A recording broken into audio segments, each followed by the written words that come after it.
नमस्कार बच्चों। आज हम तीसरा भाग पढ़ेंगे। हमें संसद क्यों चाहिए। सामाजिक अध्ययन, सामाजिक एवं राजनीतिक जीवन जो है उसका तीसरा पाठ है और इस पाठ का तीसरा ही पीरियड है ये। तो इस पीरियड में हम पढ़ेंगे बच्चों संसद के बारे में। हमें देखा संसद हमारे लिए बहुत जरूरी है। संसद सरकार बनाती है, संसद सरकार चलाने का कार्य करती है, संसद देश के कार्य को करवाने का काम करती है। तो संसद में अब लोग चुने जाते हैं सदस्य के रूप में, लेकिन हम आज इन पे विचार करें, इनके बारे में हम ये जानकारी प्राप्त करें कि संसद में, हमारे देश की संसद में कौन कौन व्यक्ति शामिल होते हैं, किस प्रकार के लोग शामिल होते हैं। आज हमारे हम जाने। अगर बात करते हैं, एक सूची इसमें दी गई है मतदान प्रतिशत। इसके बारे में एक जानकारी आपको ये होनी चाहिए। जैसे अगर एक जगह पे अगर मान लो 100 वोट है, 100 लोगों के वोट है एक गांव में, मान लेते हैं छोटा सा गांव है, वहां पे 100 ही वोट है और 100 वोट में से जिस दिन वोट डालते हैं, वोट डालने के लिए केवल 60 व्यक्ति आते हैं। 100 में से 60 ही लोग उस दिन आके वोट डालते हैं और बाकी के जो 40 लोग हैं जिनका नाम है मतदाता सूची में, वो वोट डालने नहीं आते। तो हम ये मान लेते हैं भाई 100 में से 60 वोट डाले हैं, तो चुनाव का जो प्रतिशत है वो 60% है। तो ये आंकड़े जब गिनती होती है, हर बार जब चुनाव होते हैं तो एक पूरी सूची दी गई है। लोकसभा शुरू से लेकर पहली से लेकर 14वीं लोकसभा तक की सूची। इसमें अगर आप देखें मतदान प्रतिशत लगभग 60, 65, 50 इसके आसपास हमारा मतदान प्रतिशत रहता है। ये हमारे लिए एक दुख की भी बात है कि भारत के सभी लोग जिनका वोट बना हुआ है वो वोट डालने नहीं जाते। इसका मतलब वो लोग जागरूक नहीं है, उनको सरकार से कोई मतलब नहीं है, या उनके पास सरकार के या देश के हित में सोचने का कोई समय नहीं है। ये एक बहुत गलत बात है, क्योंकि हमें सभी को वोट डालना चाहिए। हमारी वोट डालने की संख्या ज्यादा होनी चाहिए, तभी हम बहुमत का निर्णय कहते हैं, तभी हम कह सकते हैं कि सभी लोगों की इसमें भागीदारी हो। तो इसलिए कई जगह देखते हैं हम 80% चुनाव होता है, मतदान होता है, कई जगह हम 90%, कई जगह तो 100% भी हो सकता है जो अच्छी जगह है। तो इसलिए जो चुनाव प्रतिशत है उसकी तालिका को भी आप समझेंगे और उनको भी याद रखेंगे। तो हम बात करते हैं संसद में बच्चों कौन कौन से लोग होते हैं। अगर हम पहले देखते थे आमतौर पे भाई जो नेता बनने वाले लोग हैं, या तो वो अच्छे पैसे वाले लोग होते हैं, या कुर्ता पजामा डाल के अच्छे उसमें साधन संपन्न लोग होते हैं, मोटे ताजे खासे लोग होते हैं। तो ये देखते थे चाहे वो, तो यही अंदाजा लगाते थे कि वो शहर के लोग हो गए। और पहले होता भी ऐसे था।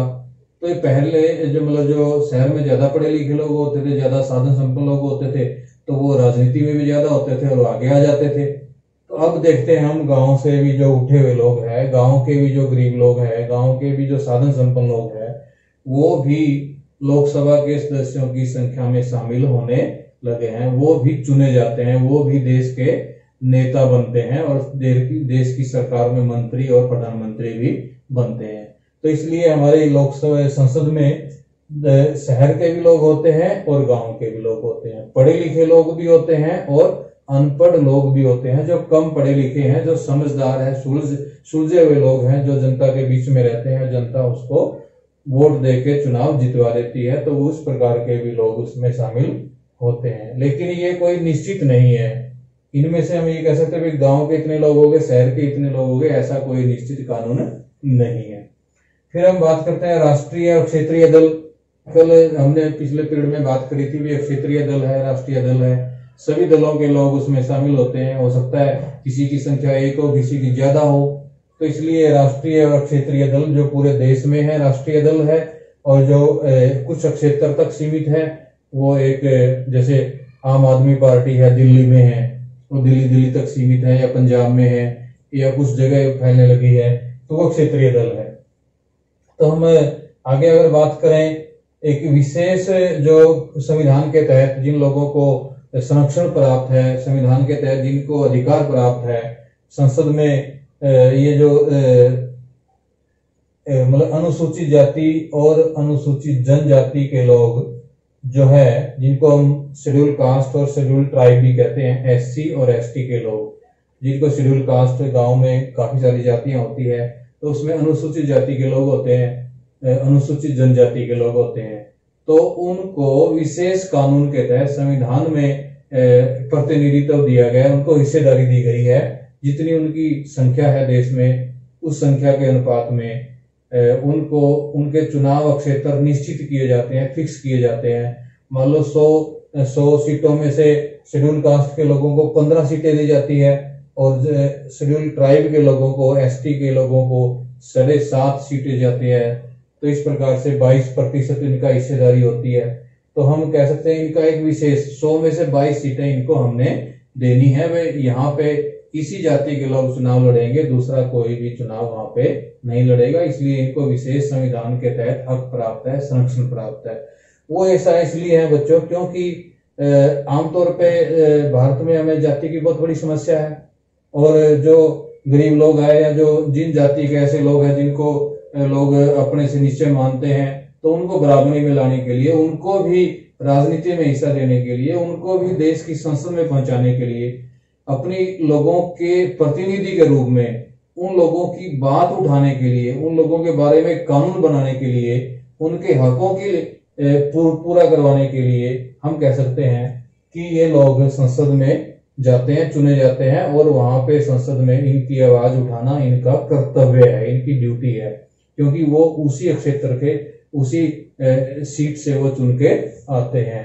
तो इसके जो इनका अनुपात है वो संविधान में दिया गया है। लेकिन जो पिछड़े वर्ग के लोग हैं, पिछड़ी जातियां हैं, ओबीसी के लोग, उनके भी लोग शामिल होते हैं, लेकिन उनके लिए अभी तक इस प्रकार का कानून नहीं बन पाया, जबकि उनको भी काफी सारी इनकी जरूरत है। उनके भी अगर नेता इस में आए, और आते भी हैं, वो सामान्य सीट से भी आ जाते हैं, और काफी सारा उनका प्रतिनिधित्व, उनकी भी हिस्सेदारी यहाँ पे बढ़ने लग रही है। तो एससी एसटी ओबीसी के लोगों की हिस्सेदारी संसद में बढ़ रही है। फिर हम कहते हैं भी अल्पसंख्यक लोग भी हैं, जो जैसे धर्म के आधार पे बात करें, वे एक धर्म के लोग, हिंदू ज्यादा संख्या में है, मुसलमान कम संख्या में है, फिर उसके बाद सिख और कम संख्या में है, बौद्ध और कम संख्या में है, ईसाई और कम संख्या में है। तो जो आधे से ज्यादा जनसंख्या जिसकी होती है उसको बहुसंख्यक कहते हैं, और बाकी के संख्या के जो धर्मों के लोग हैं वो अल्पसंख्यक है। तो इस हिसाब से भी हम उनको भी संसद में मौका मिलता है। कई बार ये होता है कि अगर उस समुदाय का कोई व्यक्ति नहीं चुना जाता, तो राष्ट्रपति को पावर है, उनके 2 व्यक्ति लोकसभा के सदस्य के रूप में नॉमिनेट करता है राष्ट्रपति, उस समुदाय के हित के लिए उसको नॉमिनेट किया जाता है, उनका चुनाव नहीं होता। तो हम अल्पसंख्यकों की भागीदारी है। और सबसे एक महत्वपूर्ण प्रश्न है बच्चों, देखो महिलाओं की भागीदारी। महिलाओं की भागीदारी के लिए जब भारत स्वतंत्र हुआ और पहली लोकसभा में उनकी भागीदारी कहते हैं कि 4% थी। 100 लोगों, अगर 100 सदस्य थे संसद के, लोकसभा के, तो उनमें से 4 महिलाएं थी। और आज इतने सालों के बाद आज 100 में से 9 महिलाएं ही चुनी जाती है। तो ये बहुत बड़ी समस्या है। जहां हम मानते हैं कि किसी भी जनसंख्या में आधे पुरुष होते हैं, आधे महिला होती है, मतलब 50% के लगभग दोनों की संख्या है, तो महिलाओं को भी 50% सीटें मिलनी चाहिए ऐसे तो। लेकिन हमारे देश में इस प्रकार का कानून उनके लिए नहीं है, और कानून बनाने के प्रयास बहुत किए गए हैं। बार बार चुनाव के लिए वादा किया जाता है, लेकिन कहीं न कहीं अड़चन इस प्रकार की होती है कि वो कानून नहीं बन पाता। पिछले 40-50 सालों से महिलाओं के लिए आधी सीटें, इसमें 33% सीटें रिजर्व करने का, आरक्षित करने का कानून बीच में ही लटका पड़ा है, अभी तक वो पास नहीं हुआ है। तो इसको आधी आबादी के लिए महिलाओं की हिस्सेदारी बहुत ज्यादा जरूरी है। जैसे आप तो सभी लड़कियां हैं, और आपका जो विद्यालय लड़कियों का विद्यालय है, तो इसमें कुछ सभी की संख्या की सारी लड़कियां पढ़ती है। जो दूसरे विद्यालय होते हैं वहां पे आधे लड़के आधी लड़कियां पढ़ती है। तो इसलिए बराबरी के लिए हमें महिलाओं के लिए भी विशेष प्रावधान करने पड़ेंगे और ये हमारे देश की जरूरत भी है। दूसरे देशों में अगर बात करें, बाहर के देशों में, तो वहां महिलाओं की संख्या काफी है। तो इसलिए हमें अपनी भागीदारी यहाँ निश्चित करने के लिए अच्छा यही होगा, जब हम महिलाओं की अगर पूरी भागीदारी करेंगे तभी उनकी हिस्सेदारी होगी और प्रतिनिधित्व उनका सही होगा।